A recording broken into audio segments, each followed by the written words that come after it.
민주당 이재명 후보에 대한 의혹들이 꼬리에 꼬리를 물고 발생하고 있습니다. 자고 일어나면 또 새로운 의혹이 제기되는 그야말로 까도 의혹뿐인 대선 후보가 아닐 수 없습니다. 지금의 검찰 경찰은 살아있는 권력에 대하여 불리한 수사를 막는 데만 건전긍긍하고 있습니다. 정치검찰, 정치경찰 정말 국민들 앞에 부끄러운 줄 알아야 합니다. 지금의 검찰이나 경찰로는 이재명 후보의 의혹 할 것도 건드리지 못하고 있습니다. 그래서 특검을 하루속히 도입해야 합니다. 또 다른 특검 사안이 발생했습니다. 민주당 이재명 후보에 대한 의혹들이 꼬리에 꼬리를 물고 발생하고 있습니다.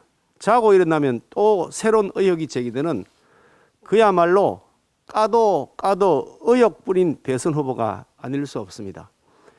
어제 이재명 후보 성남시장 재임 시절에 사법연수원 동기인 참호 변호사가 성남시로부터 사건 33건을 수임해 9억 5천만 원 수임료 받았다는 언론 보도가 있었는데 이는 빙산의 일각에 불과한 것으로 보입니다. 후속 보도에 따르면 참호 변호사를 포함해서 이 후보와 친분이 있던 8명의 변호사가 성남시 소송 185건을 맡았고 총 50억 6,182만 원의 수임료 받았다고 합니다. 물론 그 돈은 다 시민들의 혈세였습니다.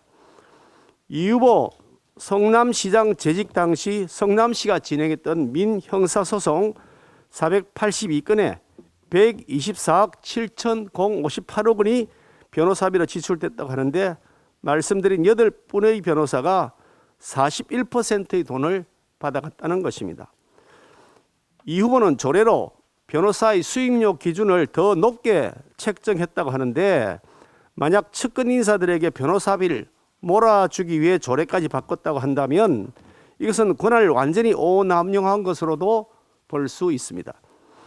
더구나 변호사 8인 가운데 차모 변호사와 백모 변호사는 이재명 후보 공직선거법 위반 사건 3심 변호인단에 이름을 올렸던 인사였습니다. 그러지 않아도 이 후보가 30명에 이르는 메모더급 변호인단을 꾸리면서 변호사비로 2억 5천여만 원의 개인 사비를 2억 5천여만 원 밖에 지출하지 않은 것을 두고서 변호사비 대납 의혹이 제기된 바 있었는데 만일 이 후보가 개인 변호를 저렴하게 맡기는 대신에 성남시 사건의 변호사비를 고액으로 책정한 것이라고 한다면 이것은 공금을 사적으로 유용한 업무상 배임으로 볼 소지가 있습니다. 하지만 이 후보의 변호사비 대납 의혹에 대한 수원지검의 검찰 수사는 지지부진하고 해당 의혹을 폭로했던 공익 제보자는 갑작스럽게 의문을 남긴 채 세상을 떠났습니다. 이 후보 관련 각종 의혹에 대해 성남시에 자료 요청을 했지만 이재명 후보의 측근으로 알려진 은수미 성남시장이 말도 안 되는 온갖 핑계를 동원해서 자료 제출을 거부하고 있다고 합니다.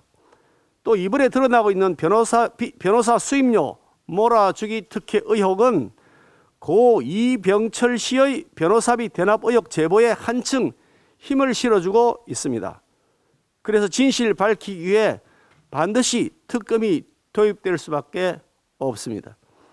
덧붙여서 고 이병철 씨 사망하신 다음 날 경찰은 아침 일찍부터 타살 가능성이 없을 것으로 추정된다면서 국과수의 구두 소견을 공개 발표했습니다.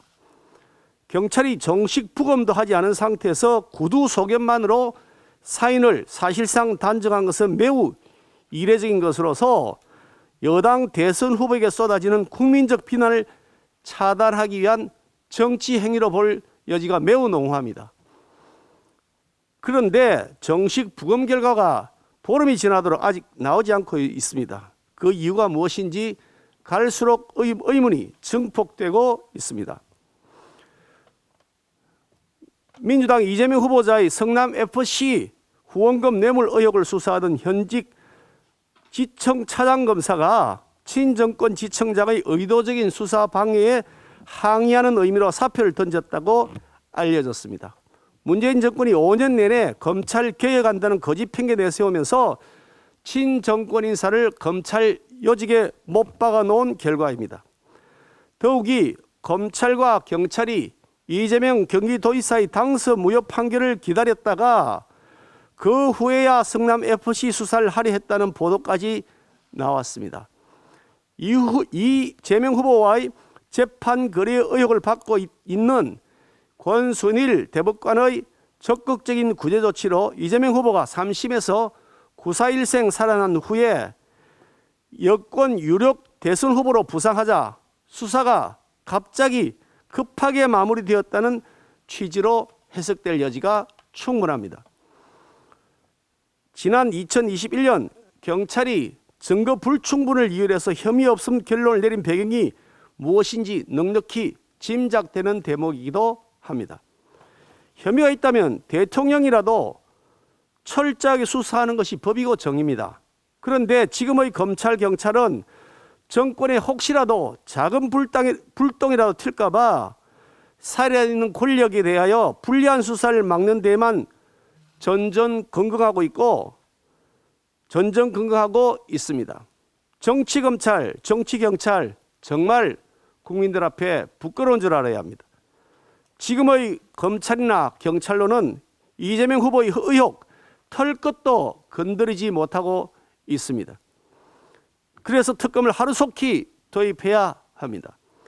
문재인 정권에서 정치경찰, 정치검찰에 얼마나 많은 의혹이 은폐되었는지 사실 일일이 나열하기조차 어려울 지경입니다. 살아있는 권력을 수사하는 검찰총장을 여당의 당대표 출신인 법무부 장관이 직무정지시키는 것이 바로 문재인 정권이 말한 정의고 상식이었습니다. 이것은 완전한 사기극이고 거짓말쟁이들입니다. 이재명 후보는 지금까지보다도 더 심각한 거짓말을 수시로 하고 말을 그때그때 상황에 맞추어 마구 바꾸고 있습니다. 도무지 신뢰성이 없습니다. 이제는 국민의 힘으로 국민의 손으로 바꿔야 합니다. 정권 교체를 해야 진실을 밝힐 수 있습니다. 정권 교체를 해야 무너진 공정과 정의를 다시 바로 세울 수 있습니다. 법과 원칙을 지키기 위해 살아있는 권력에 당당히 맞섰던 윤석열 후보와 함께 우리 국민의힘은 대한민국의 공정과 상식을 반드시 회복시켜 나가겠습니다.